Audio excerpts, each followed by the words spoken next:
시대를 초월하는 성경 말씀, 시초성말, 하나님과의 동행. 순종. 하나님의 백성으로 자녀로 사는 우리는 하나님이 가장 기뻐하시는 것이 무엇인지 알아야 합니다. 성경은 그것에 대해 단호하고 명백하게 말하고 있습니다. 이르시되 너희가 너희 하나님 나 여호와의 말을 들어 순종하고 내가 보기에 의를 행하며 내 계명에 귀를 기울이며 내 모든 규례를 지키라. 이스라엘 자손 여러분, 지금 주 당신들의 하나님이 당신들에게 원하시는 것이 무엇인지 아십니까? 주 당신들의 하나님을 경외하며 그의 모든 길을 따르며 그를 사랑하며 마음을 다하고 정성을 다하여 주 당신들의 하나님을 섬기며 당신들이 행복하게 살도록 내가 오늘 당신들에게 명하는 주 당신들의 하나님의 명령과 규례를 지키는 일이 아니겠습니까? 하나님이 하나님의 백성에게 원하시는 것은 바로 하나님의 명령과 규례를 지키는 일입니다. 바로 하나님께 순종하는 것이고 하나님의 말씀에 순종하는 것입니다. 하나님은 사무엘을 통해 이스라엘의 첫 번째 왕이었던 사울에게도 동일한 말씀을 하셨습니다. 사무엘이 나무랐다. 주님께서 어느 것을 더 좋아하시겠습니까? 주님의 말씀에 순종하는 것이겠습니까? 아니면 번제나 화목제를 드리는 것이겠습니까? 잘 들으십시오. 순종이 제사보다 낫고 말씀을 따르는 것이 순양의 기름보다 낫습니다. 거역하는 것은 점을 치는 죄와 같고 고집을 부리는 것은 우상을 섬기는 죄와 같습니다. 임금님이 주님의 말씀을 버리셨기 때문에 주님께서도 임금님을 버려 왕이 되지 못하게 하셨습니다. 분명한 것입니다. 하나님의 백성이면 하나님의 말씀에 순종하는 것입니다. 우리는 하나님의 백성이요 종입니다. 하나님이 우리의 종인 것이 아닙니다. 하나님이 우리의 소원과 뜻대로 행하시는 존재가 아니라 우리가 하나님의 뜻대로 행해야 하는 자들입니다. 그러므로 우리는 하나님이 무엇을 원하시는지, 하나님이 우리에게 무엇을 말씀하시는지 알아야 합니다. 바로 알지 못하면 내 원함대로 내 뜻대로 하면서 하나님이 기뻐하실 거라 착각하며 성경과는 전혀 다른 삶을 살 수 있기 때문입니다. 예수님의 순종. 예수님은 하나님이 사람인 예수에게 오신 것이 아닙니다. 하나님이 사람으로 오신 분이 예수님인 것입니다. 그리고 그분이 그리스도이신 것입니다. 다시 말해 예수님은 하나님이셨습니다. 그런데 그 하나님이신 예수님도 하나님께 전적으로 순종하셨습니다. 예수님은 죄인인 하나님의 백성을 구원하시려는 하나님의 뜻에 온전히 순종하여 하나님의 뜻을 온전히 이루신 것입니다. 예수께서 대답하셨다. 하나님이 너희의 아버지라면 너희가 나를 사랑할 것이다. 그것은 내가 하나님에게서 와서 여기에 있기 때문이다. 내가 내 마음대로 온 것이 아니라 아버지께서 나를 보내신 것이다. 그것은 내가 내 뜻을 행하려고 하늘에서 내려온 것이 아니라 나를 보내신 분의 뜻을 행하려고 왔기 때문이다. 나는 아무것도 내 마음대로 할 수 없다. 나는 아버지께서 하라고 하시는 대로 심판한다. 내 심판은 올바르다. 그것은 내가 내 뜻대로 하려 하지 않고 나를 보내신 분의 뜻대로 하려 하기 때문이다. 나는 내 마음대로 말한 것이 아니다. 나를 보내신 아버지께서 내가 무엇을 말해야 하고 또 무엇을 이야기해야 하는가를 친히 나에게 명령해 주셨다. 내가 아버지 안에 있고 아버지께서 내 안에 계시다는 것을 내가 믿지 않느냐? 내가 너에게 하는 말은 내 마음대로 하는 것이 아니다. 아버지께서 내 안에 계시면서 자기의 일을 하신다. 예수께서 그들에게 대답하셨다. 나의 가르침은 내 것이 아니라 나를 보내신 분의 것이다. 하나님이신 예수님이 하나님께 이와 같이 순종하셨다면 하나님의 자녀로 부름받은 우리들이 하나님께 순종한 것은 당연한 것입니다. 어떻게 순종할 것인가? 순종은 말씀하신 분의 명령 그대로 하는 것입니다. 그 명령에 내 주장으로 반박하는 것도 아니고 그 명령을 내 의지로 바꾸는 것도 아닙니다. 가나의 혼인잔치에서 종들은 예수님이 말씀하신 그대로를 하였습니다. 예수께서 일꾼들에게 말씀하셨다. 이 항아리에 물을 채워라. 그래서 그들은 항아리마다 물을 가득 채웠다. 예수께서 그들에게 말씀하시기를 이제는 떠서 잔치를 맡은 이에게 가져다 주어라 하시니 그들이 그대로 하였다. 아직 예수님이 메시아로서의 모습을 보이시기 전입니다. 그런 예수님에게 다른 집 종들이 순종한다는 것은 결코 쉽지 않은 일입니다. 그런데 순종은 바로 이런 것입니다. 명령하신 분의 그 명령 그대로 하는 것입니다. 순종은 내 생각과 주장을 넘어서는 것입니다. 이와 같은 장면은 예수님과 베드로 사이에도 있었습니다.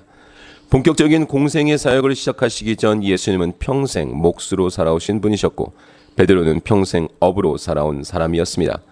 비록 전날에는 밤새도록 아무것도 잡지 못했지만 물고기 잡는 일에 있어서는 인간적으로 베드로가 지식도 경험도 당연히 탁월합니다. 그런 베드로에게 목수이셨던 예수님이 깊은 데로 나가 금을 내려서 고기를 잡아라고 하셨을 때 베드로는 순종합니다. 이것은 결코 쉬운 행동이 아닙니다. 그런데 순종은 바로 이런 것입니다. 자신의 지식과 경험을 넘는 것입니다. 명령을 하신 분에 대한 신뢰가 분명하다면 내 이성과 생각, 경험과 전통을 내려놓고 그 말씀을 그대로 받아들이는 것입니다. 내 주장이나 의견을 내세우는 것이 아닙니다. 이 순종의 유형과 자세에 대해서는 이스라엘 백성이 광야를 지날 때 구름 기둥과 불 기둥을 통해서 보여준 것과도 같습니다. 그러나 구름이 거치지 않으면 거칠 때까지 떠나지 않았다. 그들이 길을 가는 동안엔 낮에는 주님의 구름이 성막 위에 있고 밤에는 구름 가운데 불이 있어서 이스라엘 온 자손의 눈 앞에 밝혀주셨다. 성막을 세우던 날 구름이 성막 곧 증거궤가 보관된 성막을 덮었다. 저녁에는 성막 위에 구름이 불처럼 보였으며 아침까지 그렇게 계속되었다. 그것은 늘 그러하였다. 구름이 성막을 덮고 있었으며 밤에는 그 구름이 불처럼 보였다. 구름이 성막 위에 거쳐 올라갈 때면 이스라엘 자손은 그것을 보고 난 다음에 길을 떠났고 구름이 내려와 머물면 이스라엘 자손은 바로 그 자리에 진을 쳤다. 이스라엘 자손은 이렇게 주님의 지시에 따라 길을 떠났고 또한 주님의 지시에 따라 진을 쳤다. 구름이 성막 위에 머물러 있는 날 동안에는 진에 머물렀다. 그 구름이 성막 위에 여러 날 동안 오래 머물면 이스라엘 자손은 주님의 명을 지켜 길을 떠나지 않았다. 구름이 성막 위에 며칠만 머무를 때도 있었다. 그때에는 그때대로 주님의 지시에 따라서 진을 치고 또 주님의 지시에 따라 길을 떠나곤 하였다. 구름이 저녁부터 아침까지만 머물러 있을 때도 있었다. 그럴 때는 아침이 되어 구름이 거쳐 올라가면 그들은 길을 떠났다. 낮이든지 밤이든지 구름만 거쳐 올라가면 그들은 길을 떠났다. 때로는 이틀이나 한 달이나 또는 몇 달씩 계속하여 구름이 성막 위에 머물러 있으면 이스라엘 자손은 그곳에 진을 친 채 길을 떠나지 않았다. 그들은 구름이 거쳐 올라가야만 길을 떠났다. 이렇게 그들은 주님의 지시에 따라 진을 쳤고 주님의 지시에 따라 길을 떠났다. 그들은 주님께서 모세를 시켜 분부하신 대로 주님의 명령을 지켰다. 이스라엘 백성은 전적으로 구름 기둥에 의존해야 했습니다. 구름이 거치면 움직여야 하고 구름이 거치지 않으면 움직이지 말아야 했습니다. 아무리 그들의 생각에 움직이고 싶어도 구름이 거치지 않으면 움직일 수 없고 아무리 그들이 움직이고 싶지 않아도 구름이 거치면 움직여야 하는 것입니다. 바로 순종은 그와 같은 자세를 가져야 하는 것입니다. 내가 순종하고 싶으면 순종하고 내가 순종하고 싶지 않으면 순종하지 않아도 되는 것이 아닙니다. 그래서 순종은 하나님의 명하신 대로 전적으로 하나도 빠짐없이 하는 것입니다. 내 생각을 더하는 것이 아닙니다. 내 생각으로 바꾸는 것도 아닙니다. 하나님이 명하신 그대로 하는 것이고 하나님이 명하신 그대로 가는 것입니다. 그 방주는 이렇게 만들어라. 길이는 300자, 너비는 50자, 높이는 30자로 하고 그 방주에는 지붕을 만들 때 한 자 치켜 올려서 덮고 방주의 옆에는 출입문을 내고 위층과 가운데층과 아래층으로 나누어서 세 층으로 만들어라. 내가 이제 땅 위에 홍수를 일으켜서 하늘 아래에서 살아 숨쉬는 살과 피를 지닌 모든 것을 쓸어 없앨 터이니 땅에 있는 것들은 모두 죽을 것이다. 그러나 너하고는 내가 직접 언약을 세우겠다. 너는 아들들과 아내와 며느리들을 모두 데리고 방주로 들어가라. 살과 피를 지닌 모든 짐승도 수컷과 암컷으로 한 쌍씩 방주로 데리고 들어가서 너와 함께 살아 남게 하여라. 새도 그 종류대로 집짐승도 그 종류대로 땅에 기어다니는 온갖 길짐승도 그 종류대로 모두 2마리씩 너에게로 올 터이니 살아 남게 하여라. 그리고 너는 먹을 수 있는 모든 먹거리를 가져다가 쌓아 두어라. 이것은 너와 함께 있는 사람들과 짐승들의 먹거리가 될 것이다. 노아는 하나님이 명하신 대로 다 하였다. 꼭 그대로 하였다. 노아는 하나님이 명하신 대로 다 하였습니다. 그때 당시에 열악한 기술로 그렇게 큰 방주를 만드는 것은 절대로 쉽지 않은 일입니다. 그것도 노아와 그의 가족들만의 힘으로 그렇게 거대한 배를 만든다는 것은 거의 불가능한 일입니다. 그러나 노아와 그의 가족들은 그렇게 하였습니다. 또한 모세와 이스라엘 백성도 성막을 지으라는 하나님의 명령에 순종하여 정교한 성막을 만들었습니다. 그대로 만들었습니다. 이스라엘 자손은 주님께서 모세에게 명하신 모든 것을 그대로 하여 이를 완수하였다. 모세가 그 모든 일을 점검하여 보니 그들이 주님께서 명하신 그대로 하였으므로 그들에게 복을 빌어주었다. 누구에게 순종할 것인가? 당연한 질문에 분명한 대답은 우리는 우리의 왕 되시고 주인 되시는 하나님께 순종하는 것입니다. 우리가 예배할 유일한 존재는 오직 하나님이신 것입니다. 그러므로 당신들은 주 당신들의 하나님께 순종하고 오늘 우리가 당신들에게 명한 그의 명령과 규례를 지키십시오. 그리고 하나님께 순종한다는 것은 곧 하나님의 말씀에 순종하는 것입니다. 당신들이 주 당신들의 하나님의 말씀에 순종하면 이 모든 복이 당신들에게 찾아와서 당신들을 따를 것입니다. 이 모든 저주가 당신들에게 내릴 것입니다. 그 저주가 당신들을 따르고 당신들에게 미쳐서 당신들이 망할 것입니다. 당신들이 주 당신들의 하나님의 말씀에 순종하지 않았고 당신들에게 명하신 그 명령과 규례를 지키지 않은 까닭입니다. 그렇습니다. 우리가 하나님께 순종하는 것이 맞습니다. 그러나 눈에 보이지 않는 하나님께 순종한다는 것은 곧 하나님의 말씀에 순종한다는 것입니다.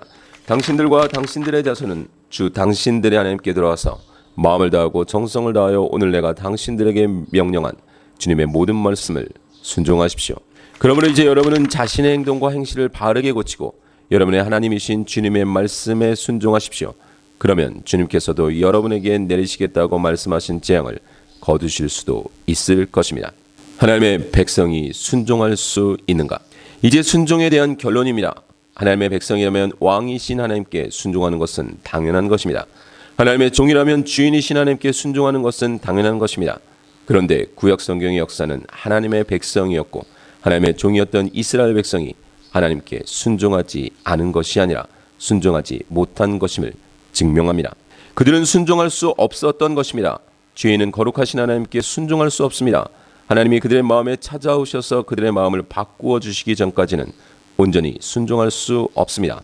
그들이 하는 순종의 행위조차 자신들을 위한 종교 행위가 되고 외식이 되어버리는 것입니다. 마음이 할례를 받아야만 합니다. 주 당신들의 하나님이 당신들의 마음과 당신들 자손의 마음에 할례를 베푸셔서 순종하는 마음을 주실 것입니다. 그리하여 당신들이 마음을 다하고 정성을 다하여 주 당신들의 하나님을 사랑하며 살 수 있게 하실 것입니다. 그 순종할 수 없는 죄인의 굳은 마음이 부드러운 마음이 되어야만 합니다. 하나님이 하나님의 열심으로 마침내 예수 그리스도로 말미암아 열린 그 길로 성령을 보내심으로 이루실 것입니다. 그리고 내가 너희에게 맑은 물을 뿌려서 너희를 정결하게 하며 너희의 온갖 더러움과 너희가 우상들을 섬긴 모든 더러움을 깨끗하게 씻어주며 너희에게 새로운 마음을 주고 너희 속에 새로운 영을 넣어주며 너희 몸에서 돌같이 굳은 마음을 없애고 살갗처럼 부드러운 마음을 주며 너희가 나의 모든 율례대로 행동하게 하겠다. 그러면 너희가 내 모든 규례를 지키고 실천할 것이다. 그때에는 내가 너희 조상에게 준 땅에서 너희가 살아서 너희는 내 백성이 되고 나는 너희의 하나님이 될 것이다. 순종은 하나님이 가장 기뻐하시는 신앙 행위입니다. 우리는 하나님에게 어떻게 순종해야 하는지 바로 알아야 합니다. 또한 우리 스스로의 힘으로는 온전히 순종할 수 없음도 알아야 합니다. 온전한 순종은 우리 안에 오신 하나님의 은혜로 행할 수 있는 것입니다. 그래서 순종은 하나님과의 연합인 것입니다. 순종해야 합니다. 우리의 온전한 순종은 하나님과 연결해주고 하나님과 연합시켜주며 하나님과의 관계가 온전하도록 합니다. 우리는 기억해야 합니다. 인류 첫 조상이었던 아담과 하와의 가장 첫 번째 범죄는 바로 불순종이었습니다. 그러므로 우리는 온전한 순종은 다시 그 하나님과의 관계를 회복하는 것입니다. 우리 주 예수 그리스도가 그 사역을 하신 것입니다. 예수 그리스도로 말미암아 하나님과 화평을 이루고 다시 그 순종의 자리에 설 수 있게 된 것입니다. 그러므로 이제 그 하나님의 말씀을 붙들고 하나님이 하나님의 백성에게 원하시는 것이 무엇인지를 알고 그 순종의 자리로 다시 나아가야 하는 것입니다. 하나님의 말씀으로 가야 하는 것입니다. 하나님의 말씀을 통해 하나님이 원하시고 기뻐하시는 것이 무엇인지를 알아야 하는 것입니다. 하나님의 영이신 성령이 내 심령을 붙들고 내 삶을 채우기를 기도해야 하는 것입니다. 그래서 하나님의 말씀이 생명이 되어야 하는 것입니다.